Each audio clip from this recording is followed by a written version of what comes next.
Breaking news at Mount Olympus. This first century, Athena was born from Zeus's forehead, fully armed. Meanwhile, Hera, wife of Zeus and goddess of marriage, was jealous. She had a baby coming soon. She was so jealous that she took the baby out too soon. Hephaestus came out crippled and ugly. He was so ugly that just minutes after his birth, Hera threw him down Mount Olympus. What do you think Hera was thinking when she threw Hephaestus down Mount Olympus? I don't know. He was pretty ugly, mind you, but he wasn't that ugly. Well, he was pretty ugly. But nonetheless, that was just the wrong thing to do. I think, personally, this is just me, mind you, but I think when she saw him and she had this gods had to be perfect thing, so I think she probably just was really disappointed with how he was not what she hoped he would be. He was ugly, and he was crippled, and blah, blah, blah, yada, yada, yada. So down the mountain he went. Bye. After 9 days and 9 nights, Hephaestus landed in the ocean, breaking his leg, but Thetis the sea nymph saved him. Why do you think Thetis helped Hephaestus when she found him in the ocean with a broken leg? That Thetis, she's always been that way. She saves fish and she saves the people all the time. I think that whenever she saw him and she saw how helpless he was, she just took pity on him. She's just a sweet person. You know how she is. You remember that time she made the cookies? Oh, what a great person. Those were good cookies. Anyway, I think she just took pity on him and thought, here's somebody who needs me and I can help. And I think she was just being kind. Thetis then gave him an underwater workshop in her grotto. Hephaestus became an amazing inventor and metalworker. Hera realized her mistake and took him back to Mount Olympus.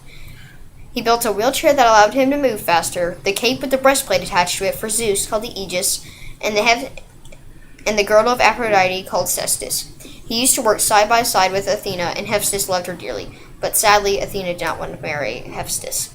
He vowed that he would get a good wife and prove that he was okay.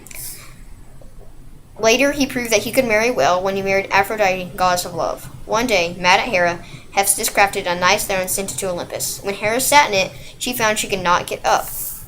Do you think Hephaestus did the right thing in trapping his mother in the throne? If so, why? No. He didn't do the right thing. Now, she was mean to him. Some might say she had it coming, but I think you should just be respectful of your parents, even if they make mistakes like that. So, I think that was the wrong thing to do. It's totally uncalled for. I think he was way out of line. The others tried to reason with Hephaestus, but not even Zeus could fend off Hephaestus' flames. Finally, they got Hephaestus drunk with Dionysus' wine and brought him to Olympus, drunk. But even drunk, he refused to let Hera go unless he got either Athena or Aphrodite to marry him. Eventually, they agreed, and he married Aphrodite. As soon as Aphrodite lay down with Ares, chains sprang out from the bed and trapped them for the laughter of all Olympus. Was it mean to capture his wife and Ares on the bed? If so, why? Okay, alright. I remember this. I was there. Was it the right thing to do?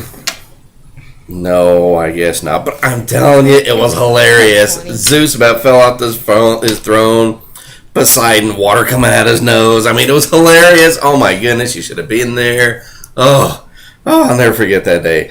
I don't condone his actions. He's always been kind of that way, get even with people. But I don't think he should do it again. But I'm gonna tell you, it was pretty funny. It was. Hephaestus did not like Aphrodite having affairs with Ares, so he demanded she be taken to court. He was practically laughed off court because Ares said that he was the one who made Aphrodite the girdle to make her irresistible.